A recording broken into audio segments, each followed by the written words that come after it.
500 kabla hizi 500 ishe nitakuwa nimefanikiwa. Lakini nilianza kusuku. Lakini wakati wa kusuku nikaona hapana. Hii pesa zangu kwa vile zimeendelea, wacha nione kama nitakwenda, kwa sababu tuko wawili hapa tunacheza, tuko wawili. Wacha nione vile kama hizo pesa zangu zitarudi. Nilicheza, kaendelea tu. Wakisema zinabakia dakika sijui sekondi ngapi. Wakati wa mwisho kabisa niliona hapa dakika ya mwisho na hata pesa ya kukula sitapata, sitakuwa nazo. Sasa nikaweka ikafika 7,000.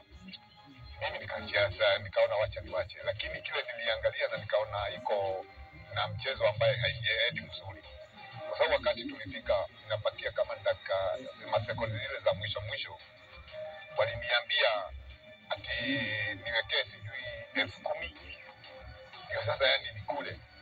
Nikaona hapana, wacha niwache. Kutoka kwa simu na arafa tulizozipata kutoka idhaa ya Yahweh's Media Services Limited, tukapata ushahidi wa hela alizotuma Ng'ang'a ili ashinde. Na kawaida alikuwa anacheza peke yake. Chini ya dakika 25 kuanzia mwendo wa saa 4 na dakika 17 tarehe 4 Aprili mwaka huu hadi saa 4 na dakika 42 asubuhi, Ng'ang'a alikuwa ametumia karibia shilingi 7,000 kwa bahati nasibu hii ya kamari. Na hata dakika mwisho niliwatukana, niliwaambia niwezi. Sasa zazi niliwaambia hiyo jina tu, hatu hawakutulia tena, na hiyo mambo ikaisha. Unaweza taka hizo pesa wanirejeshe, venye tu nilikuwa nasoma wanirejeshe tu, na sitaki more than that. Wanirejeshe tu pesa yangu, venye tu nilituma nirudishiwe tu. Tena hiyo pesa hata kaa ni by so kama ingekuwa kwa banki ingekuwa inazaa na marejesho yake. Na nilikwambia tu siku hiyo tu ulikuwa unaibiwa, bali ulikuwa unaibiwa na mchungaji wa kanisa. Mchungaji? Kwani Kenya imefika wapi? Wachungaji ndio wanaiba? Tulifanya juhudi za kumtafuta mmiliki wa vituo hivi na Bi David Maina kumpa nafasi ya kujielezea na kujitetea kutokana na madai haya makuu.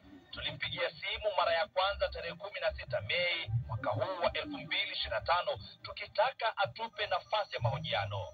Hatukumpa taarifa yoyote tuliyokuwa nayo. Ni siku gani inaweza patikana ujumbe? Hii interview hapana kwa saa hii. Ndio sasa tuko na pressure hizo watu.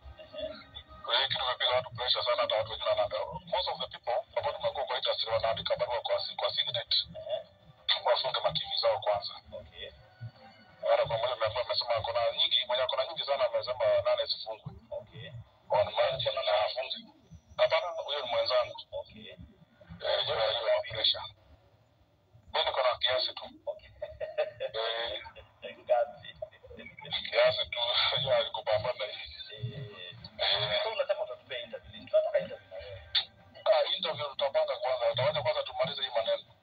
Sasa hii akili iko pamoja. Kwa sababu tunajua umuhimu wa kumpa nafasi ya kujitetea, tulimpigia simu mara ya pili Jumatatu tarehe 19 Mei mwaka huu. Wakati huu tukamwelezea kinagaubaga tulichokuwa tunakichunguza na ushahidi dhidi yake tuliokuwa nao. Kuna taarifa tumepata 1-2 ya kazi ya station yako.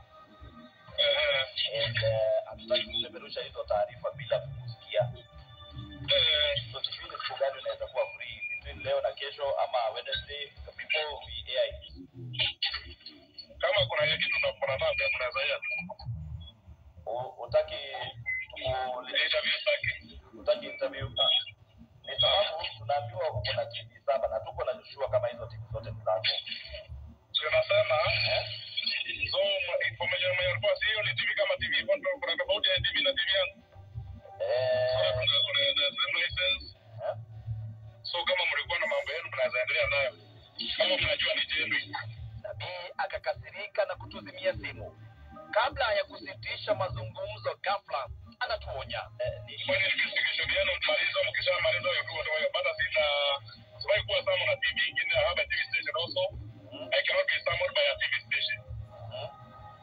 Yeah.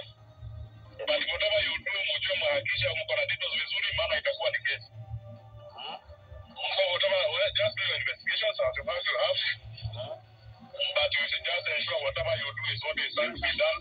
And we do the right thing. Hiyo ndio tunataka kuambia. Na ile inafanyika saa hizi sababu tunaona watu bado wanapoa pesa ya mikopo. Mmepewa barua ya kupeana hizo mikopo. Sasa ndio nakwambia hivi. Do your own investigations because you are the one. Sasa nakwambia kila mtu kwa kitu na kazi yake.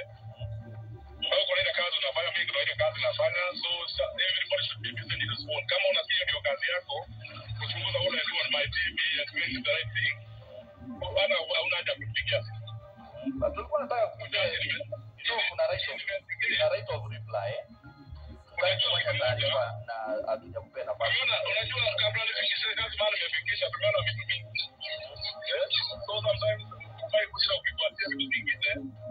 Sasa hiyo TV kumaintain kukaa nayo hapo sio kitu rahisi. Nimekaa na TV muda mrefu. So such things unaongea tumeona vitu vingi kwa barabara. So let us see what you have to do. So I don't see the right of a TV station coming to another TV station what it is doing. So how does it apply? Na kama ni illegal so watu outside kuulizwa. Unauliza kitu moja, you have a TV station that is NTV. So nimekuambia mimi hapa kuna haja kupigiwa simu. Prophet, mimi naitwa Ibrahim Karanja. We have evidence that the presenters name fictitious winners non-existent. Nini hiyo? Non-existent winners kwa hizo draw unafanya kwa chapi. Hakuna mtu anashinda, hakuna mtu anashinda. So nikwambie kitu moja. Yes. I don't know what is your regarding the ground kuja kunichunguza what I'm doing. Yes. Maana mimi sijakuja kwa kuchunguza kile mnafanya huko. Nimekuwa kuchunguza kama wanawini. Ile siku wenye madhabahu wadi ya signet. Amekata simu. Tupige tena. Tuone kama atakata tena. This is the second time we are trying to get Prophet David to speak to us. Amekata. Zaidi amekata simu. Mara